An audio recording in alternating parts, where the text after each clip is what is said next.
ભાવનગરની અંદર લઠ્ઠાકાંડ સામે આવ્યો। 12 થી વધારે લોકોના મૃત્યુ પણ થયા।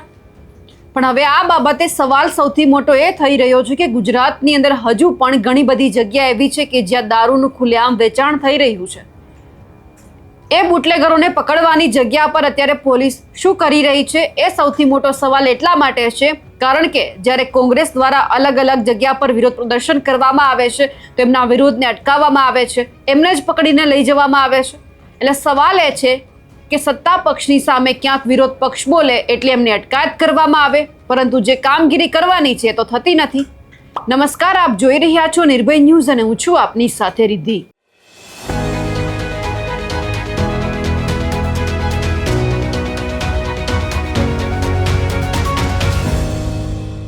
ભાવનગરની અંદર લઠ્ઠાકાંડ સામે આવ્યો।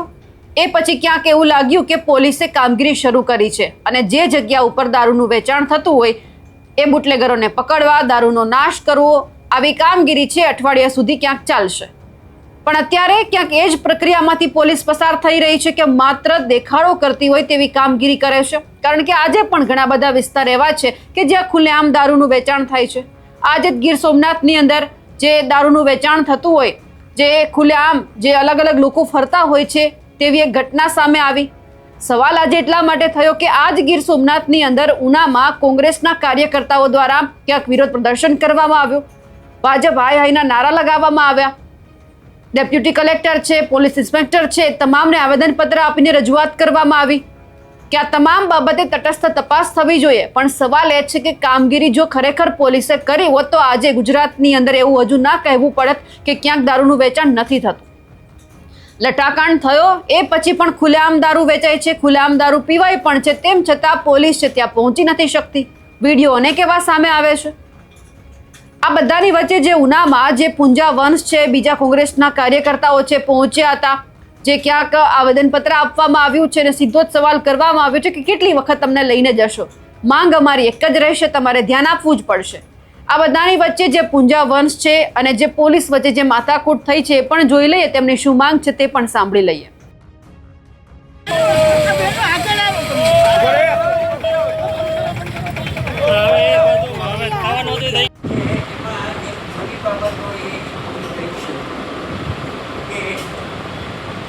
આરટીઓ વિભાગ, નશાબંધી વિભાગ અને પછી જે આવ્યા છીએ શું કહેવાય આવેદનપત્ર આપ્યું છે કે ભાવનગરમાં જે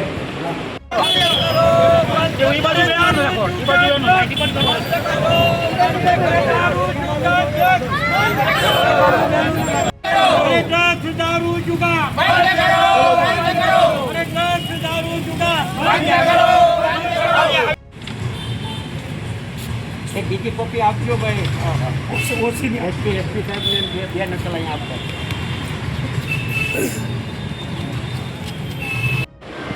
થોડીક અસર થાય ડિપાર્ટમેન્ટને, 5 કક્ષાએથી પણ થોડુંક માની કે રિવ્યૂ લેવામાં આવે, કરેલ કાર્ય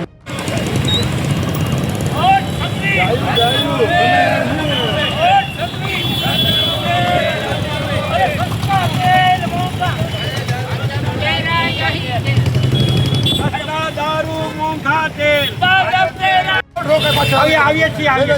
ડ્રગ્સ દારૂ જુગાર બંધ કરો, બંધ કરો। ડ્રગ્સ દારૂ જુગાર બંધ કરો, બંધ કરો। ડ્રગ્સ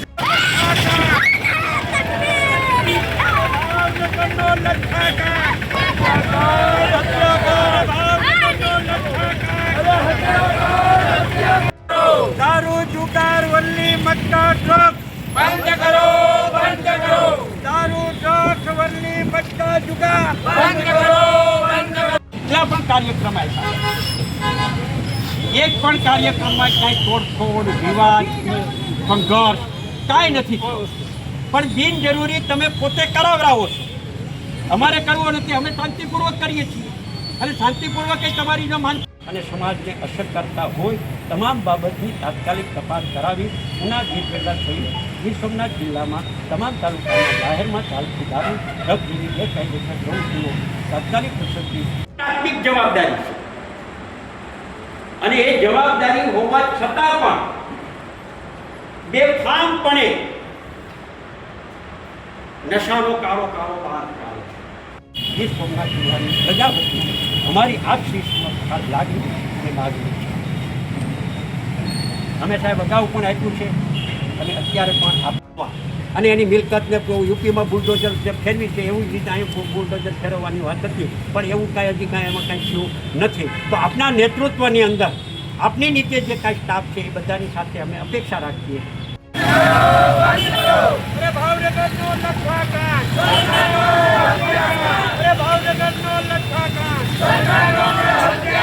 અરે ભાવનગરનો લઠ્ઠાકાંડ! અરે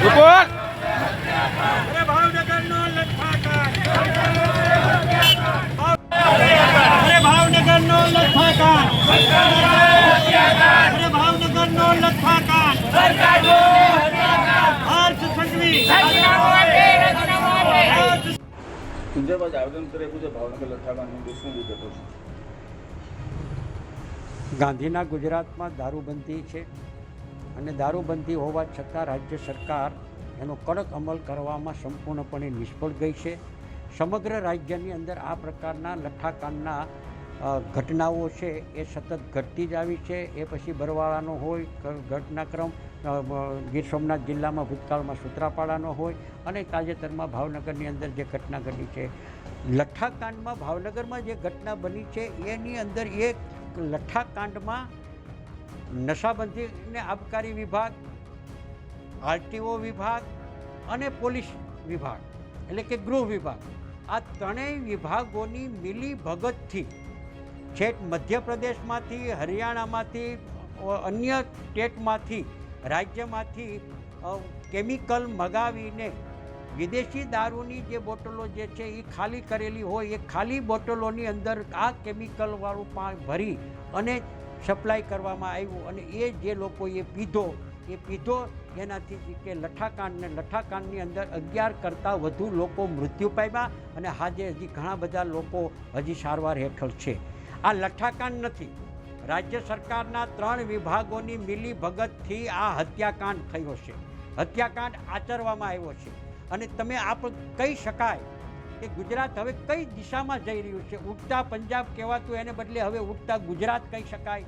સરકારની ભાગીદારી હોય, સરકારના વિભાગમાં કામ કરનારા ગૃહમંત્રી હોય, પોલીસની ભાગીદારી હોય, હપ્તા લેવા માટે થઈ અને વધારે કરીને બુટલેગરોને છૂટ આપી દેવાની, આખા રાજ્યની અંદર આ પ્રકારની ઘટનાઓ સતત ઘટતી આવી છે. એના વિરોધની અંદર આજે ગીર સોમનાથ જિલ્લાની અંદર ઉના અને ગીરગઢડા તાલુકા અને ઉના શહેર દ્વારા કોંગ્રેસ પરિવાર દ્વારા આવેદનપત્ર આપવામાં આવ્યું છે. માંગણી કરવામાં આવી છે કે ભાવનગરમાં જે પ્રકારે હત્યાકાંડ થયો છે સરકારની ભાગીદારીથી, એવા જ પ્રકારનો હત્યાકાંડ ગીર સોમનાથ જિલ્લામાં આવનારા દિવસોમાં ન બને એના માટે થઈ અને અમે આજે આવેદનપત્ર આપ્યું છે. અને આવેદનપત્રની અંદર માંગણી કરી છે કે હમણાં ખાપટમાં જે દુર્ઘટના બની હતી, સ્કૂલ સુધી દારૂ પહોંચ્યો હતો, અને એ પછી અમે રજૂઆત કરી અને ત્યાર પછી ગ્રામ્ય વિસ્તારમાં જડબેસલાક બંધ કરાવવામાં આવ્યું. 4 દિવસ પહેલાં સમાચાર મળ્યા બુટલેગરો પાસેથી કે તમામ ગામોમાં જિલ્લાને અને સ્થાનિક પોલીસના અધિકારીઓની મિલી ભગતથી પાછી છૂટ આપી દેવામાં આવી છે. એટલે આજે ગ્રામ્ય વિસ્તારમાં વિના બે રોકટોક ખુલ્લમ ખુલ્લા બેફામ દારૂઓ મળે છે અને વેચાય છે, પીવાય છે. એના ઉપર બ્રેક લાગે, વિધવા નાની ઉંમરની બહેનો વિધવા ન બને અને આવનારા દિવસોમાં ભાવનગર જેવી કલંકિત ઘટના સરકારની ભાગીદારીથી ન બને એના માટે થઈ અને આજે અમે ઉગ્રતાપૂર્વક આક્રોશ સાથે મહિલાઓ એટલે બહેનોની ભાગીદારી, આજે બહેનો પણ ગ્રામ્ય વિસ્તારમાંથી આવ્યા અને જે બહેનો આવ્યા છે એ બહેનોના જે ગામેથી આવ્યા છે એ પછી કાજડી હોય, નવાબંદર હોય, દેલવાડા હોય અને દરિયાઈ પટ્ટી ઉપરથી જે આવ્યા છે, ચીખલી હોય, કોબ હોય, બાકીના તમામ ગામોથી જે બહેનો આવ્યા છે 50 જેટલા બહેનો હતા, એ તમામ ગામોમાં પણ આ જે દારૂ છે એ વેચાય છે. એટલે એ જડબેસલાક બંધ થાય અને વિધવા થતી બહેનો અટકે અને આવો હત્યાકાંડ ગીર સોમનાથ જિલ્લામાં ફરી વખત ન થાય. પોલીસ એની રાહ જોતી હોય એવું લાગે છે, એટલે ન બને એના માટે આજે અમે આવેદનપત્ર આપ્યું છે. પુંજા વંશ અને કોંગ્રેસના કાર્યકર્તા દ્વારા જે માંગ કરવામાં આવી છે તેમને લઈ આપ શું માનો છો કમેન્ટ કરીને ચોક્કસથી જણાવજો. સાથે જ અમારી નિર્ભય ન્યૂઝ ચેનલને લાઇક, શેર અને સબસ્ક્રાઇબ કરવાનું ભૂલશો નહીં. નમસ્કાર.